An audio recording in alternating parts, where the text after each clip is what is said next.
This video is brought to you by Mini Prints. Visit miniprints.com and check out all the 3D printed super detailing parts they offer. Take your layout to the next level of detail. They're the resin. Your layouts look so detailed. That's miniprints.com.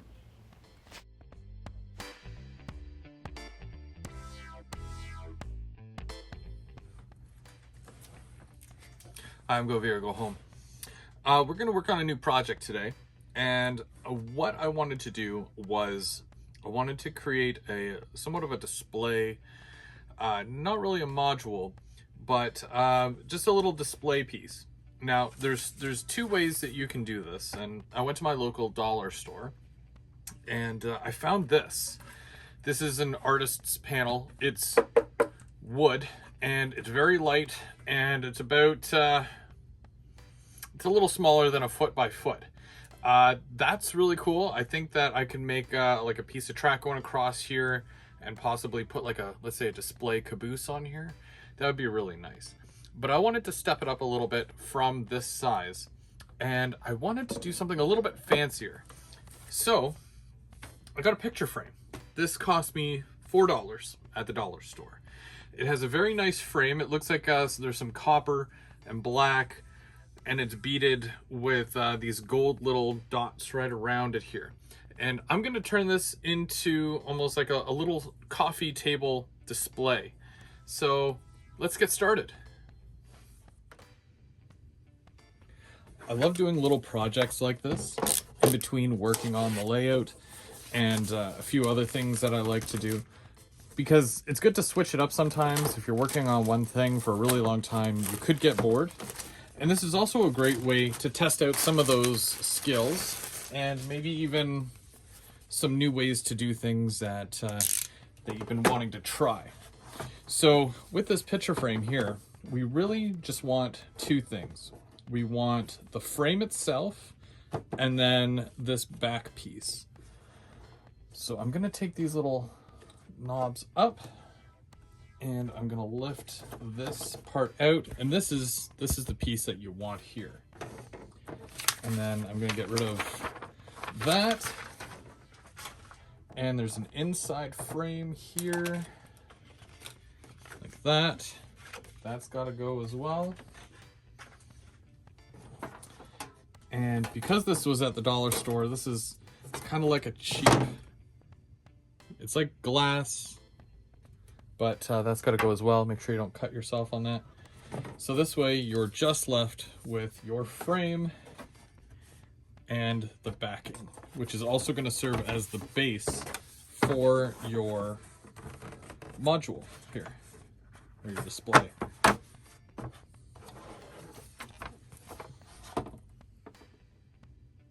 So what we want to do first is, because there's a lip there, we want to mark out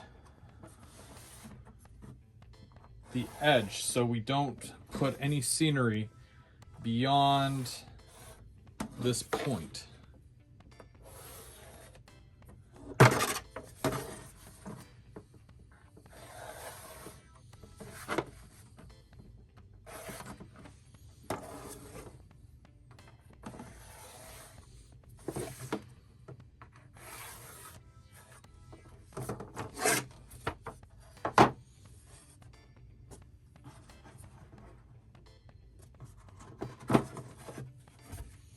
There you go. We've got a nice line there where that serves as the lip, so we know not to go any further than this.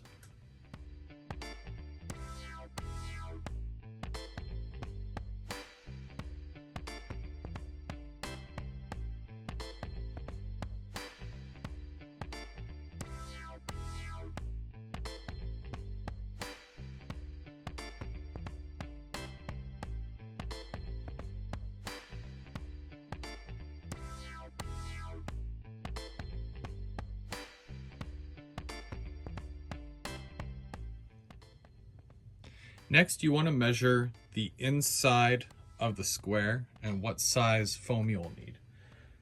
For this, I'm going to use a piece of 1/4 inch thick pink extruded foam. This is really cheap. If you get a 2 feet by 8 feet. It's under $10. So I've measured it out, and I'm just going to mark it with my pencil, and then this way we can cut it out and place it on the picture frame.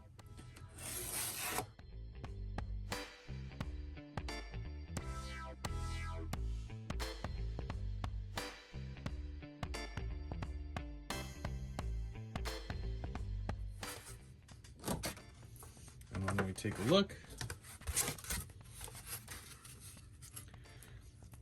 that should fit perfectly right in the square. Next up, we want to glue this piece to the flat side here of your picture frame. Because the backside has these on it, you can remove them, but I'm not going to bother. So I'm going to glue it face down like this, just so that it stays flat. So I'm going to take some glue, and I'm going to put some glue on here, and I'm going to put this down. I'm going to weight it down, and I'm going to leave it for a good several hours just so that it can cure. What I'm going to use is wood glue.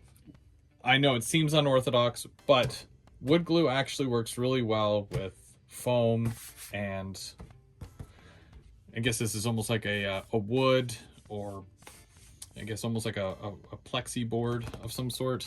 But yeah, either way, it'll work, and it should hold up and keep it nice and sturdy.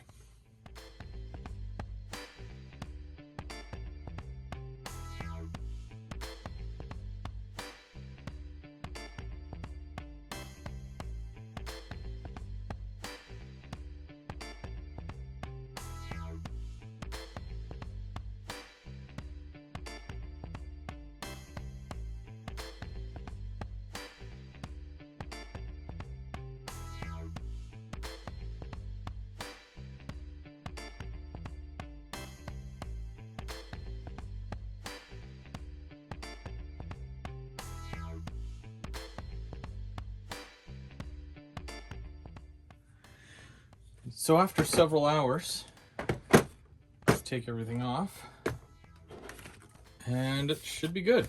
I can probably take this off now.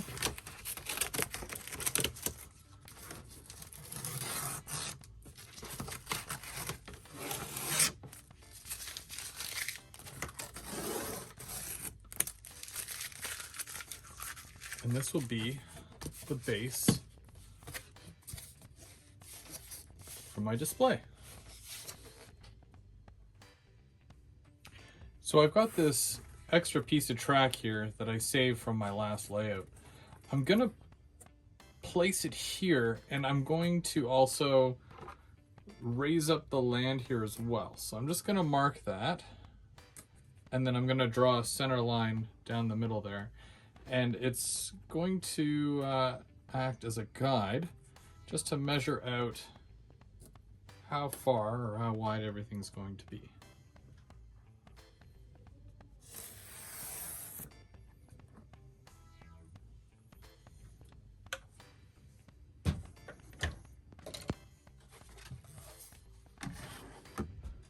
Okay, so I've got this other piece of foam here, and I've marked out 2.5 inches,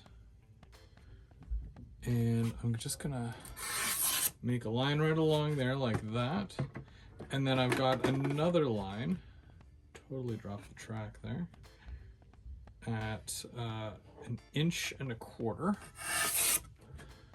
That's basically the center. And then I'm gonna cut right down this line.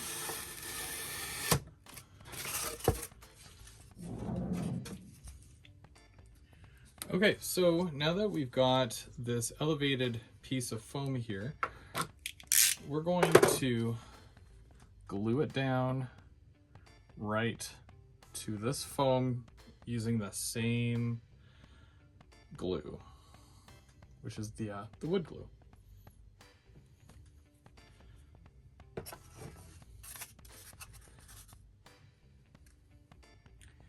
we roughly want it about where we said we were going to put it. And of course, you do not want it to go right along the edge. We want to add a bit of realism to it here, so we're going to put it almost on an angle. And then, just like we did with the first piece, we're going to weigh that down, and we're going to let that sit the next little bit. Maybe give it about an hour or so, and it should be good beyond that.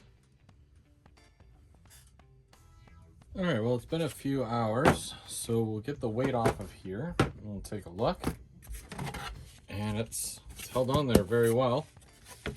So I'm just going to square off these ends here. Next up, I'm going to add the piece of track. I'm going to use just regular white glue for this, because that's what I use on my regular layout. And just a bead down the center should be good. And I'm just going to make sure it's more or less centered on this foam piece here, which I've already cut. And then I'm just going to put some weight on that. And this is going to take a little bit longer to dry because of the fact that it's white glue. So that'll be what that's doing for the day. And we'll have to come back later and take a look to see how well that has cured. Now that the glue is dry, I've trimmed the ends just so that it ends right at the end of the foam there. I also added this piece of foam here, which I'm eventually going to carve this, and I'm going to carve this piece down as well and along the sides. But I'm going to work on this a little bit more first. I've got this camouflage brown paint here. This is what I use on my layout for all my tracks. So I'm going to give this a spray right along here, and I'm just going to go ahead and I'm going to paint this piece of track, and then I'm going to start carving the foam and whatnot after that's done. We are back from the paint shop. You can see I did my coat of brown over all the ties. It does go on the rails as well, but that's okay because we've got these two paint pens from Testers. One is rail brown and the other is rust. I'm going to do these next because we've done the ties already. There is typically a third one, which is rail tie brown, but we're not going to bother doing that here because we've already painted the whole thing with the spray cans. So we're going to just do the rails now in the brown, the rail brown. And with this here, because we don't need to make sure that there's conductivity to these rails, I'm going to really coat this on here, and I'm going to make sure that both sides in and out of these rails are done with this brown. And then we're going to rust it up because it's a siding that is not normally used.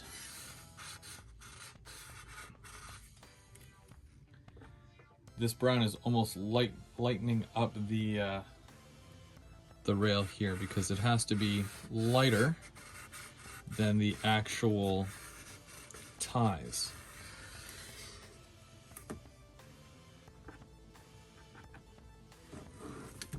And I'm going to do end to end.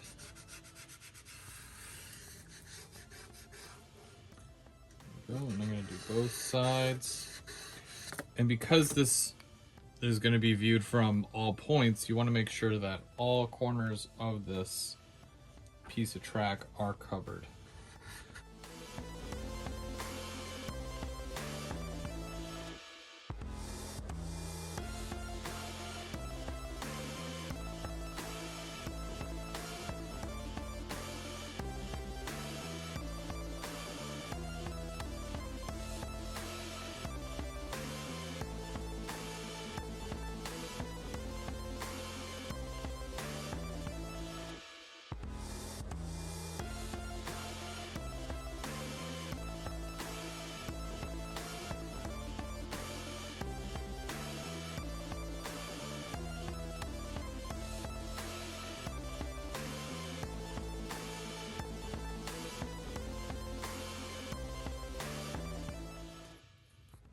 While I'm waiting for the rails to dry here, I started carving a little bit of the foam on this back side here.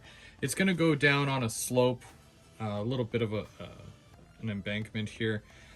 Now, with this, because it's only like a 1/2 inch thick, it doesn't give me enough slope here. Now, I could fill most of this in with Sculptamold, but I don't really want to use all my Sculptamold just for that. I want to do a lot of my forming, my land forming here with this foam here, because I've got an abundance of these scrap pieces. So I'm going to add another layer here, but most of that's going to be cut down once it's dry, and we'll see how that works. I'm sure it'll be okay, but we'll have to wait until this dries as well. Shouldn't take too long. Foam to foam here, 20 minutes maybe. And then I'm going to continue cutting that down.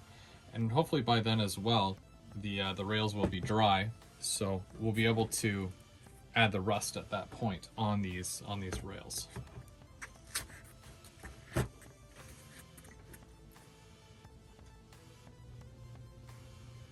Okay, so let's carve this out. You can see I've already started carving in with a little bit of this.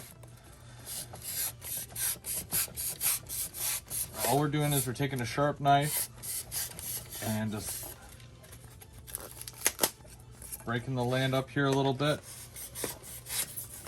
We're going to go over this with Sculptamold after, but this is going to take care of most of the shape of what we're trying to do here.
Next, I just want to make sure that the frame will fit. And I'm going to show you kind of what we're working with here, what this is going to look like. So it fits on there, okay, good. And that's roughly what it's going to look like, and it just sits on your coffee table, just like that. But we still got lots more to do with it, so let's get to work.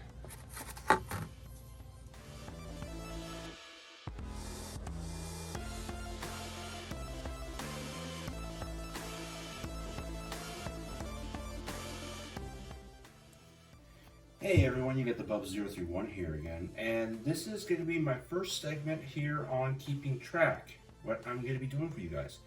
So I'm not in my usual location at my residence. I'm right now just out for work there for a couple of months in a location, and I am going to be doing something that I brought with me though. One of Chris's cars, one of his barrel ore cars, he's got two that are the same number. So I'm going to take you through step by step that I do of trying to renumber cars. I've done it with locomotives before, but now I will actually show you what the process entails. So sit back, relax, and enjoy.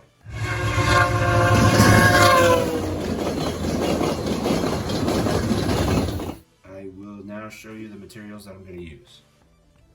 Okay, so here's the supplies now that I have. Of course, I got the rail car right here in its box. So what I'm going to be using is that I have a little petri dish of warm water to use. That's the main thing. I also have scale coat paint. It's a wash away paint remover. To remove just the lettering, brush or wash away and immediately wash off before removed. So that's why we need the water as well, or else it just keeps eating the paint. As well, I got some Solvaset for the new decals. Some tweezers for applying and taking them off the paper. I also got some dry powder stuff. I brought some Tamiya red brown to dirty up the wheels. This is to dirty up the car later. I have an assortment of brushes, tweezers, my X-Acto, and the decals, which I have gotten from Highball Graphics. These are the decals right here, the Ontario Northland barrel ore car. Okay, so just leave that there like that. And I'm going to take this out of the box, and then we will carry on with the next step. Okay, so the first thing I'm going to do is I'm going to take my cotton swab right here. You guys can see that. I'm going to dunk it into the scale coat. Just enough so it's just a little wet. I don't want to use much, or else I'm going to start destroying the paint. So you got to be very careful with it.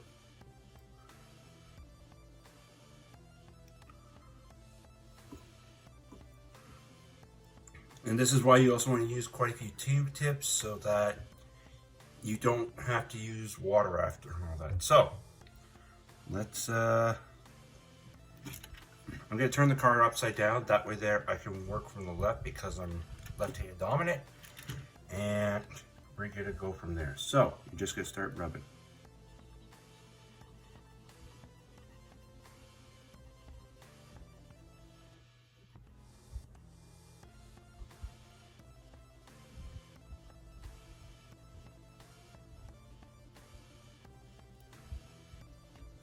Okay, just bear with me, and once we get through this part, I will get back to you.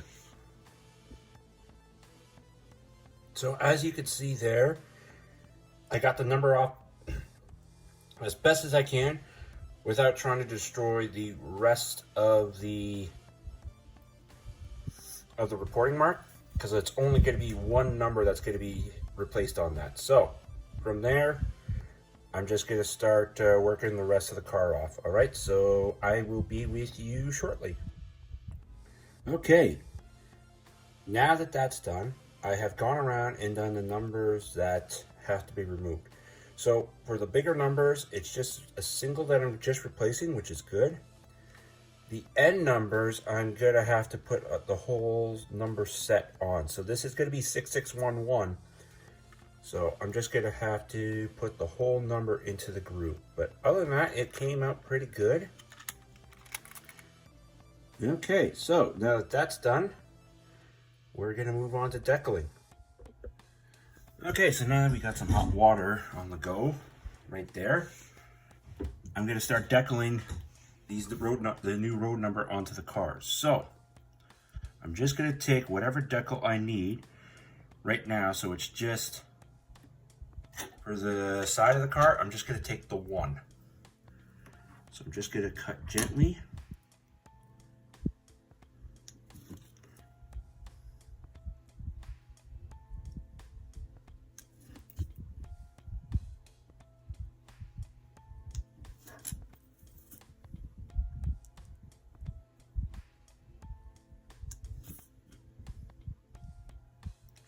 This is the part of the process where you want to be delicate.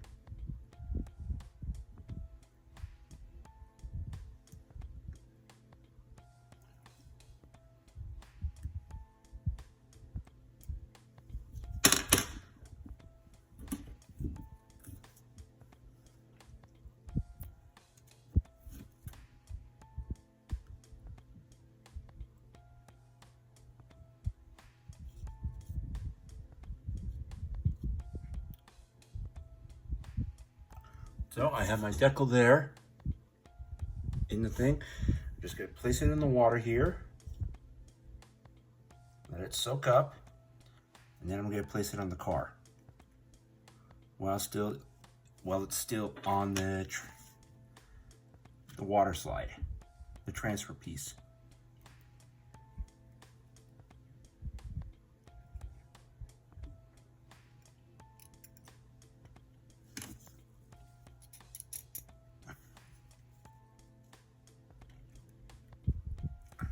This part could be a little bit tricky, so just bear with me.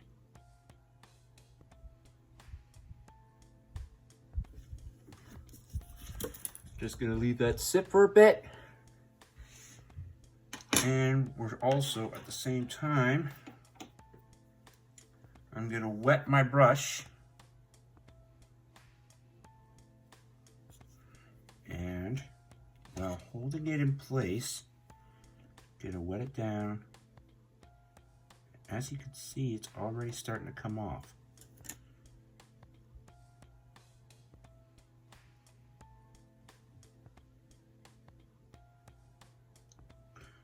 That out of the way.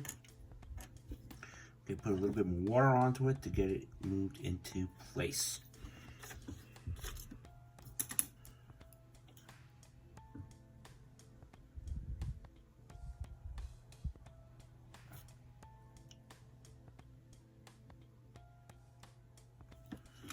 And then with one of my other swabs, I'm going to suck up the water that's next to it.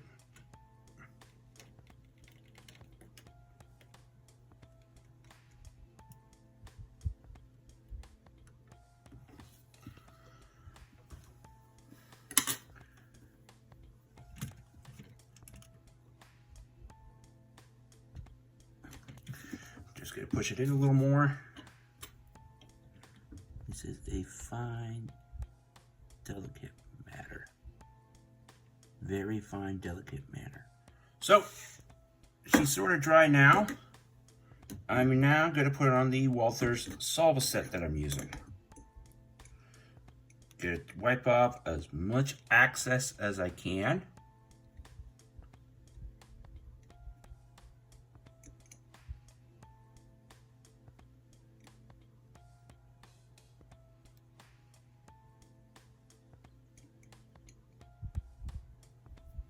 And now I'm going to take this little brush here and just put a little bit of dab and just across so that it is good to go and it sets. And that's that for that part. So bear with me. I'm going to do the rest of the car now. So just wait out for a little bit because this takes a bit of a process. I'm taking you through the step by step and we'll go from there. Okay, so far 3 sides are done. I'm going to have you guys with me for the last go around on this. So I did erase the full number. It is going to be 6611. So I'm going to take you guys and basically how long this actually takes, so that you can actually see, because this is a process. Okay, so I got my numbers right here. What I'm gonna do is I'm gonna cut half of the decal up. So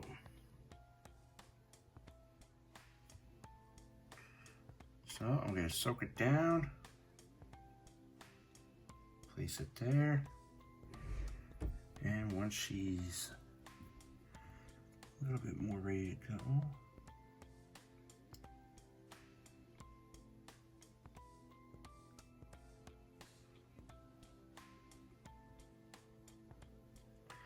takes a little bit, just to let you know.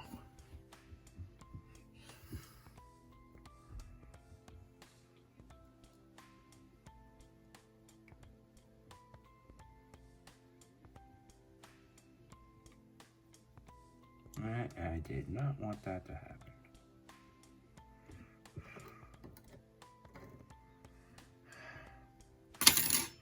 Yeah, there are times when you're going to get a little bit of a small hiccup.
So I sort of had a little bit of an issue here, but just give me a minute. Like I said, it takes a bit.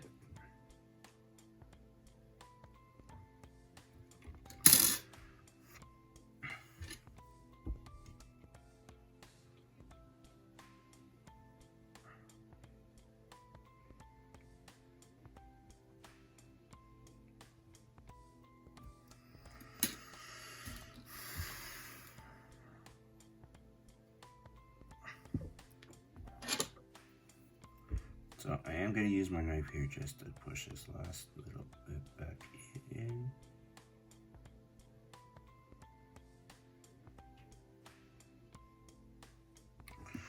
So there's that.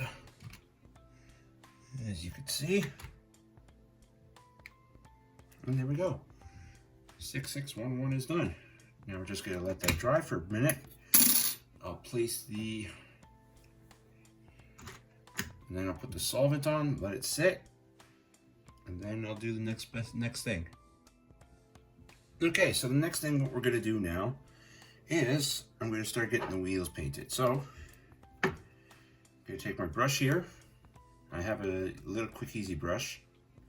And I'm gonna use my little my red brown. Shake it up a bit.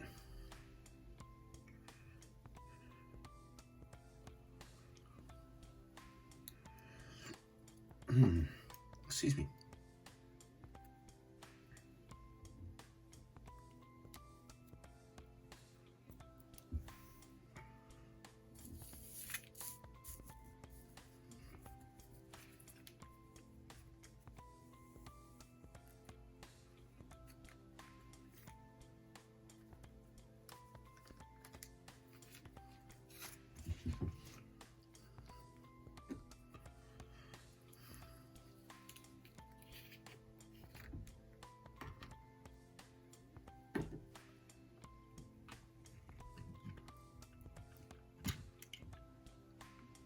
right, so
we're just going to get this here.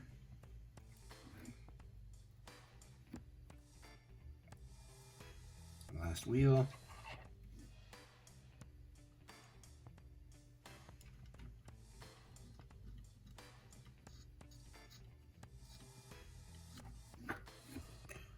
Okay, so as you can see, we got all those wheels done. All right, so we're going to move on next to weathering. Okay, so we got the wheels on, the decals have set for a bit. Now the next thing we're going to do is we're going to add 2 coats of anti-shine. The first coat is going to go on now, and then the second coat is going to go on after I weather it. So I'll show you those steps, and then we will wrap this up shortly. Also, just to let you guys know, the dull coat that I use is called Army Painter. It's an anti-shine, and this is what I use on all my cars to seal in decals and to seal in all the weather. All right, so we're gonna crack on. Okay, so I got my weathering powders here right now, my pigments, and I'm just gonna start brushing them on, like so.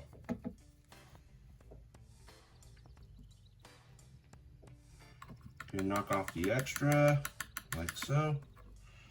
Then just gonna brush it in. I'm gonna do this all the way around the car. Okay.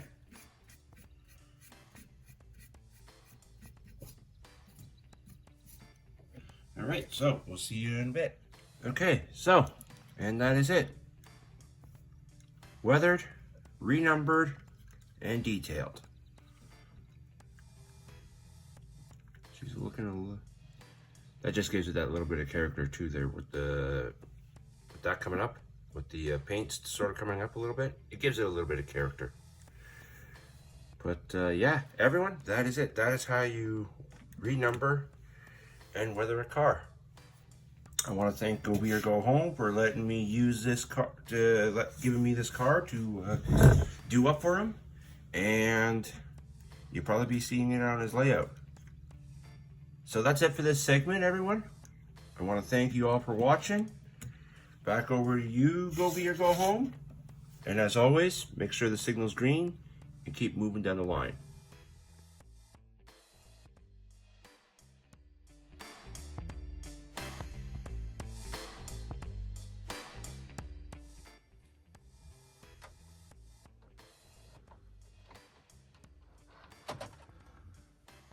Thank you so much for sharing that with us, Bubs. That looks awesome. If you want to contribute to keeping track, reach out to the email at the bottom of the screen or in the description. Go check out Bub031 on YouTube and make sure you give him a like and a follow. Well, that's keeping track. Thank you so much for watching. We've got lots more on the way. Coming up next, we've got Tim from They Make It Like That.